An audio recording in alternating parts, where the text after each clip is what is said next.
आइए दोस्तों, आज हम लोग पढ़ते हैं भारत एवं कर्क रेखा। इसके पहले हम लोग पढ़े थे जो सामान्य भारत के सामान्य परिचय में पहला हमारा था क्षेत्रफल, दूसरा हमारा था अक्षांशीय विस्तार। आज हम लोग पढ़ेंगे कर्क रेखा। चलिए पढ़ते हैं हम लोग दोस्तों। विषुवत रेखा के उत्तर में स्थित 23 डिग्री 30 मिनट उत्तरी अक्षांश को कर्क रेखा कहा जाता है। मतलब क्या है, ये जैसे उत्तरी गोलार्ध है हमारा ना, ये देखिए हम लोग देख रहे थे, ये उत्तरी गोलार्ध के ध्यान रुकिए ये देखिए, उत्तरी गोलार्ध के जो 23 डिग्री 30 मिनट का जो हमारा अक्षांश होगा, वहां हमारा उस रेखा को हम लोग क्या कहेंगे, यहाँ पे हमारा कहीं बनेगा, उसको हम लोग बोलेंगे कर्क रेखा। ठीक है, कर्क रेखा भारत के लगभग मध्य से होकर गुजरती है। ठीक है, कहाँ से होकर गुजरती है? मध्य से होकर गुजरती है। ब्लर हो रहा है, हाँ ठीक है। कर्क रेखा भारत के कुल 8 राज्यों से होकर गुजरती है, जिनमें हम लोग को सीरियल वाइज याद करना होगा। गुजरात, राजस्थान, मध्य प्रदेश, छत्तीसगढ़, झारखंड, पश्चिम बंगाल, त्रिपुरा और मिजोरम। इसका शॉर्ट पर हम लोग ऐसे ही पढ़ते हैं, मित्र पर गमछा झाड़। मित्र पर गमछा झाड़ करके देखेंगे तो हमारे टोटल 8 राज्य हमें विस्तारित रूप से देखने को मिल जाएंगे। ठीक है, ये हमारा भारत का देखिए मैप है। ठीक है, इसमें देखिए हमारा ये कर्क रेखा 8 राज्यों से होकर गुजर रही है। देखिए यहाँ से इधर हम लोग देखते हैं, ये हमारा गुजरात, राजस्थान, मध्य प्रदेश, फिर इधर आएंगे हम लोग छत्तीसगढ़ के बाद फिर आएगा झारखंड की राजधानी रांची, ये देखिए दिख रहा है। मेन ये भी पूछता है क्वेश्चन कि किस राजधानी, मतलब किस राज्य की राजधानी से होकर कर्क रेखा गुजरती है, तो हमारा रांची है। ठीक है, आगे है फिर इसका हमारा पश्चिम बंगाल, त्रिपुरा, फिर मिजोरम। ठीक है, 8 राज्य याद हो गए। आगे बढ़ते हैं। सूर्य के उत्तरायण भूमध्य रेखा के उत्तर होने के बाद से ही उत्तरी गोलार्ध में दिनों की अवधि बढ़ती जाती है। 21 जून को सूर्य उत्तरायण स्थिति के सर्वोच्च बिंदु पर होता है। जून माह में कर्क रेखा के उत्तर जाने पर दिनों की अवधि बढ़ने लगती है। माही नदी जो होती है कर्क रेखा को कितनी बार काटती है? 2 बार काटती। माही नदी जो कर्क रेखा को है वो 2 बार काटती। माही नदी हमारा लगभग कहाँ पे पाएगा? ये क्वेश्चन आप लोग के लिए है कि माही नदी कहाँ, किस राज्य में पाया जाता है। ठीक है, आगे हम लोग पढ़ते हैं। तब तक अगरतला हम आपको नेक्स्ट वीडियो में बताएंगे माही नदी किस राज्य में पाई जाती है। ठीक है, लेकिन हम लोग के लिए इंपॉर्टेंट क्वेश्चन ये है कि माही नदी जो है कर्क रेखा को 2 बार काटती है।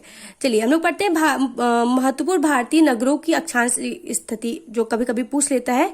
तो अगरतला का है 23 डिग्री 50 मिनट, मतलब कर्क रेखा से थोड़ा सा ऊपर। गांधीनगर जो है 23 डिग्री 19 मिनट, मतलब की कर्क रेखा के थोड़ा नीचे।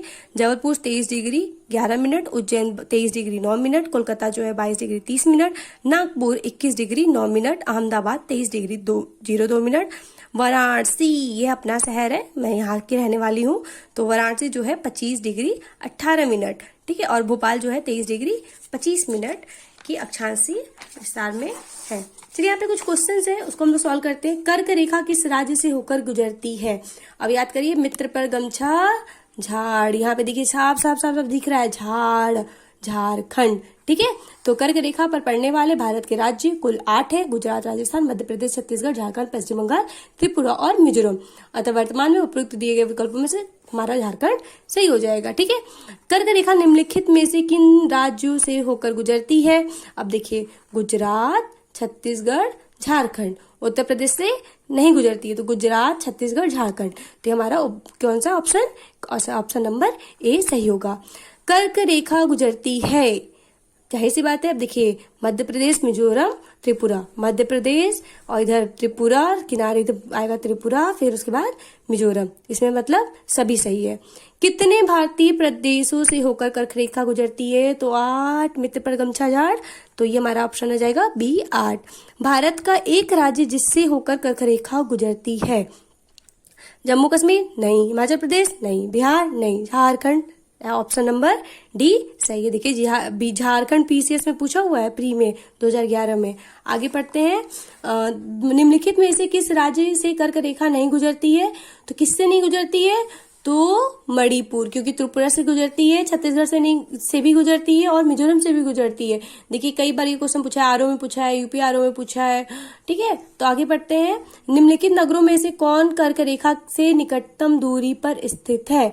निकटतम तो निकटतम अगरतला, कर्क रेखा से थोड़ा सा ऊपर है, लेकिन गांधीनगर ज्यादा पास पाया जाएगा। ठीक है, देखिए यहाँ पे अगरतला जो है 23 डिग्री 50 मिनट है, तो डिफरेंस देखिए ज्यादा है। जो गांधीनगर है वो 23 डिग्री 19 मिनट ही है, मतलब 30 मिनट के लगभग पास में है। 11 जाएंगे तो और नीचे चल जाएंगे, 9 जाएंगे तो और नीचे चल जाएंगे, और 50 जाएंगे तो ज्यादा ऊपर हो जाएगा। तो ये 11 का डिफरेंस है, ये 20 का डिफरेंस है, तो जाहिर सी बात है अब गांधीनगर हमारा ज्यादा रहेगा। देखिए +11 है। ठीक है, दूरी के अनुसार उपयुक्त में कर्क रेखा से सबसे कम अक्षांशीय अंतर गांधीनगर का है। ठीक है, तो गांधीनगर क्या है, सर्वाधिक निकट होगा।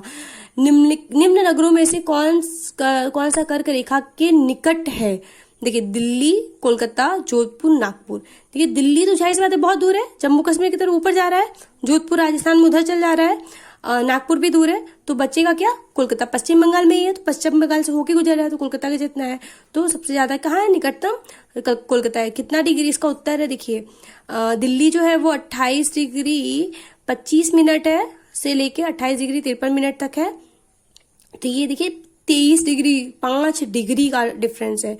कोलकाता जो है 22 डिग्री 30 मिनट है, तो यहाँ पे लगभग 1 डिग्री थोड़ा बहुत। ठीक है, जोधपुर जो है वो 26 डिग्री मतलब 3 डिग्री का डिफरेंस है। नागपुर जो है 21 डिग्री 9 मिनट मतलब कि 2 डिग्री का डिफरेंस है, लगभग 2 डिग्री का डिफरेंस है। तो हमारा सबसे पास क्या है, कोलकाता है। ठीक है, कौन सा महत्वपूर्ण अक्षांश भारत को 2 लगभग बराबर भागों में विभाजित करता है? तो 23 डिग्री 30 मिनट, और इसका आंसर होगा कर्क रेखा। ठीक है, आगे बढ़ते हैं। निम्नलिखित में कौन सा भारतीय राज्य कर्क रेखा के उत्तर में स्थित है? कर्क रेखा के उत्तर में स्थित है, उत्तर उत्तर मतलब ऊपर ऊपर ऊपर, तो हमारा होगा उत्तर में है मणिपुर। कौन सा है, मणिपुर, क्योंकि ये सब तो कर्क रेखा पे ही है ना ये तीनों, तो बचेगा क्या, मणिपुर। ठीक है, यूपीएससी में देखिए पूछा, यूपीपीसीएस में पूछा, आरएस में पूछा है, आरटीएस में पूछा हुआ है। ठीक है, तो ये क्वेश्चन है। जून माह में किन स्थानों में से कहां पर दिन की अवधि अधिकतम होती है? तो ये हमारा है दिल्ली। कैसे, सूर्य के उत्तरायण भूमध्य रेखा के उत्तर होने के बाद से ही उत्तरी गोलार्ध में दिनों की अवधि बढ़ती जाती है। 21 जून को सूर्य उत्तरायण स्थिति के सर्वोच्च बिंदु पर होता है। इस माह में कर्क रेखा के से उत्तर जाने पर, कर्क रेखा से ऊपर जा रहे हैं, दिनों की अवधि बढ़ने लगती है। तो ये चेन्नई है, नीचे चला गया, भोपाल नीचे, हैदराबाद नीचे है, तो बचा क्या, दिल्ली। दिल्ली की स्थिति उपयुक्त विकल्पों में सबसे ऊपर उत्तर में है। ठीक है, निम्नलिखित में से कौन सा शहर कर्क रेखा से सबसे निकटस्थ है, सबसे ज्यादा निकटस्थ? तो देख लीजिए ना, अभी हम लोग पढ़ रहे थे, तो जब जो हमारा वाराणसी था वो 25 डिग्री पे था। अहमदाबाद, उज्जैन, देखिए उज्जैन देखते हैं, उज्जैन हमारा 23 डिग्री 9 मिनट पे है, और अहमदाबाद जो है वो हमारा 23 डिग्री 2 मिनट पे है।